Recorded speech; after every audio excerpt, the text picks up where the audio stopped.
All right, today I'm gonna show you how to cut some Dura-Rock. There's a few different ways you can cut this stuff. A lot of people like to score it, keeping the dust down, whatnot. I'm actually tiling a shower. Here's the shower that we're starting here. But what I wanted to show you is basically, I bought this saw here. And what I done is I took and got a diamond blade and I used a arbor bit, and I actually drilled out the blade a little bit so that it would fit the arbor on this saw. It's got a pretty cool little spot here for the shop vac to hook up. Keeps the dust pretty good. It's not real bad. I'm just using a regular old shop vac. I'm gonna show you how to cut this and show you how pretty these lines get. I've already cut this edge of it. And you can see you don't have to rasp or do any of the stuff where you got to flip it over 4 or 5 different times and score.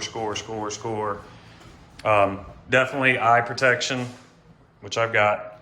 I'm going to go ahead and put a mask on. This stuff you do not want to breathe. It is got definitely some bad stuff for you. I'm going to go ahead and throw this mask on and I'm going to show you how we cut it. Let me get this situated. All right, it's going to be a little bit loud, but hopefully you'll get the general idea. I'll start the shop back up. All right, here we go.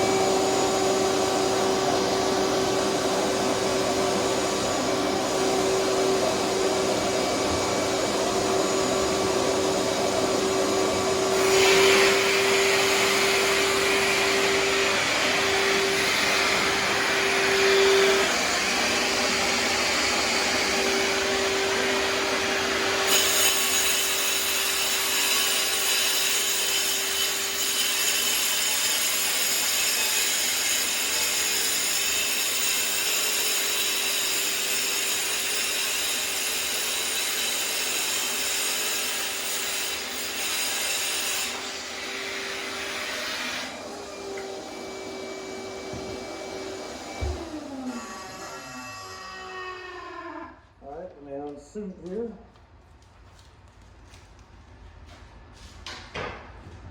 Basically, that's all there is to it. This is kind of a odd rip. It's bigger on one end, smaller on the other. But you get the general idea. I mean, that is definitely the way to go. Like I said, it does create a little bit of dust, but you know, as long as you got a mask on and you can vent properly, should be fine. But this is how I've been cutting it for quite a few years. I used to do all the scoring and, you know, score it on the backside with a score knife, a Dura-Rock knife, and then flip it up like you would drywall, pop it, get it to bend and break, and then score the other side. If you're doing the scoring method, just if you didn't know, you always score it first on the backside, the smooth side. And then once you make the pop and you actually break the sheet, then you'll score the rough side. The rough side's what you're actually going to put the tile on. That's, you know, got enough for you to stick to it. But hopefully that helps. This tool, I bought it at, I think I bought this one at Lowe's. Home Depot carries them well. It's like 100 to 120 bucks, somewhere around in there. You know, great diamond blade. It definitely helps. All right, thanks for watching. Please subscribe.